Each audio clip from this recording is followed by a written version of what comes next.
Hi everyone, I'm Hannah. I'm the archivist with Deadwood History, and this afternoon I'm going to tell you a little bit about Deadwood's Grand Army of the Republic Post and show you a few things from our archives collection.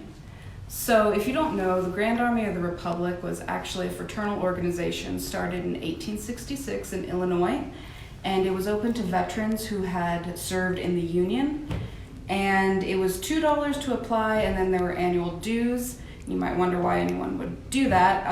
What the main thing that a lot of people joined was because they were arguing for pensions for veterans. And as a member of the Grand Army of the Republic, you had a better chance of getting your pension, and you were helping to fight for that. Some of the other things that they did were to fight for patriotic education within the schools. They really wanted to make people feel good about our country after the Civil War and really bring people together, and also to really try to get a national observation of Decoration Day, or as we know it, Memorial Day, all over the country. A lot of states were doing it, a lot of communities were doing it, but they wanted it to become a national thing.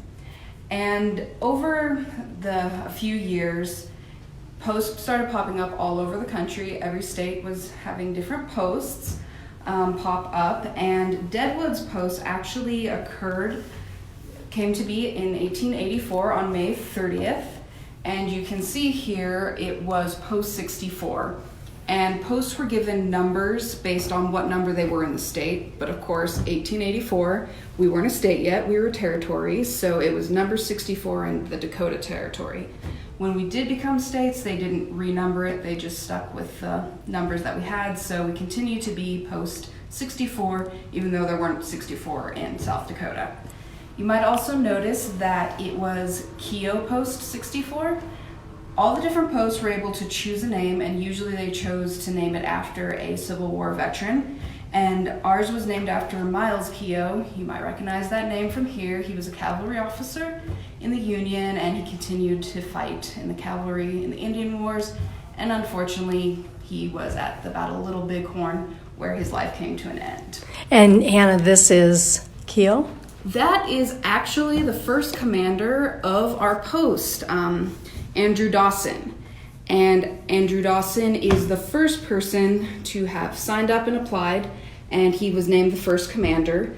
He fought for several years. He joined as soon as the Civil War started, and he stayed all the way through before making his way eventually out here to the Dakota Territories. And this is the minutes book for our post. This goes from 1884, so the very first meeting, all the way through 1909. Even though the post did continue past that, that's what's here. And you can see in here there's some information about what was going on. They met at the City Hall and decided that they wanted to go forward with becoming a post of the Grand Army of the Republic, because before that we did have a Veterans Association in Deadwood, but it was just everyone who'd ever fought in a war, any sort of war, and this was a little more national, and you had to prove you were a veteran, things like that.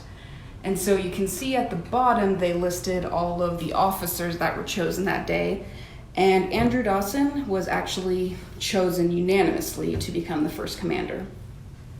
And that is his photo. We were lucky enough to have a photo of him. I wish I could say we had photos of all 130 members, but unfortunately we don't. If you do a lot of genealogical research, you'd understand. So a little over a month after they started, Dawson actually had his first general order, and that's down there, and it was about the 4th of July, and he was asking all members of the Grand Army of the Republic Post to show up at the town hall for the 4th of July celebrations, and he also told them to wear your uniform, or if you don't have your uniform, which was most likely for most Civil War veterans, to wear dark colors and a boutonniere made out of red, white, and blue ribbons. And so I told you a little bit about how the Grand Army of the Republic was fighting for pensions and patriotic education. Here in Deadwood, one of the things they really pushed for was widows' pensions. Dakota Territory was a dangerous place, left a lot of widows and orphan children, so they really pushed for that. That was one of the main goals of the post here. as well as paying for funeral expenses and turning out for funerals. And unfortunately, Commander Dawson died in 1896. He had already stepped down as commander because he wasn't feeling well, but he stepped down and they held a special meeting to talk about his funeral.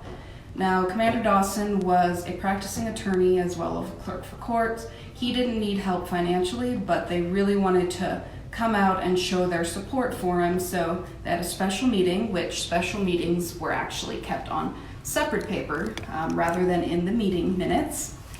And they made a decision to call as many members of the Deadwood Post as well as other posts to come out for his funeral. And they also decided that they needed to make sure that a pallbearer was representing the Grand Army of the Republic.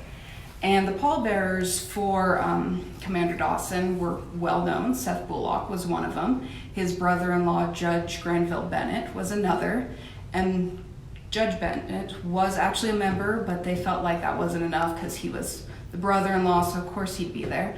So they actually asked if Edwin Van Cease, who you can see here, he is the man with that great beard sitting in the front row. They asked him if he'd be a pallbearer and represent the Grand Army of the Republic at the funeral. And so over 110 members of the Grand Army of the Republic showed up for the funeral and led the procession up to Mount Moriah to bury Commander Dawson. And so this was like a very large-scale show of their support, but they did a lot of that for just everyone, because anyone who was a veteran of the Union Army was able to be a member and they would show up for their funerals. So I've talked a little bit about it was $2 to apply, and we are lucky enough to have several dozen applications for the Deadwood Post, including as Edwin Van Cease, one of the pallbearers. We have his application there, and all the applications are in various forms. Some of them are this form, some of them are just handwritten notes, and some of them they didn't fill out much, but if you were a member of a post elsewhere, you just needed a 2/3 vote from the members of the post here and they'd let you in, which is actually what happened with Mr. Van Cease here. He hardly filled out his application, but they let him in right away. So some people might be wondering why we have Deadwood Post's records, and that is partially because by 1923 there was only one living member of the Grand Army of the Republic, and that was Peter Blackburn. And he came to the city of Deadwood and asked them if they'd like the notes and the meeting minutes and anything he had from the Post. Most of the national records were sent, of course, to the Library of Congress. And the city of Deadwood said, yes, we'd love to have those. They put them in the library and they were available. And then when the Adams Museum opened, they were transferred over to the Adams Museum so we can protect them and have them available for you here. And so the last thing I'd like to show you is our membership book. It has the first 121 members of the Grand Army of the Republic Post here in Deadwood, and you can kind of see there's the first one, Andrew Dawson. And this is a great resource for genealogical research. It tells you how old they were, where they were born, their occupation here in Deadwood. Most of the members were in Deadwood. There are a few from Lead. And you can see here the first one, it says that he was a clerk, but again, he was also a practicing attorney, so he just chose to put that at the time. And then it'll give you some information about what they did during the Civil War and also if they passed away. So it's the first 121 members, and it goes to exactly 1901. There probably weren't a lot of members coming to Deadwood at that point that were transferring, so eventually, like I said, 1923 was the final year of it when Peter Blackburn, who passed away a few years later, gave his records to Deadwood's city, and we have them here now for you to look at. And if you are interested in these, even though we're closed right now, you can go ahead and contact me if you're interested in seeing if someone you know is in here or you have more questions about the Post. You can contact me at hannah@deadwoodhistory.com. That's my email address. And then 722-4800 is our phone number. And we are here even if you can't physically come in. Thanks, Hannah.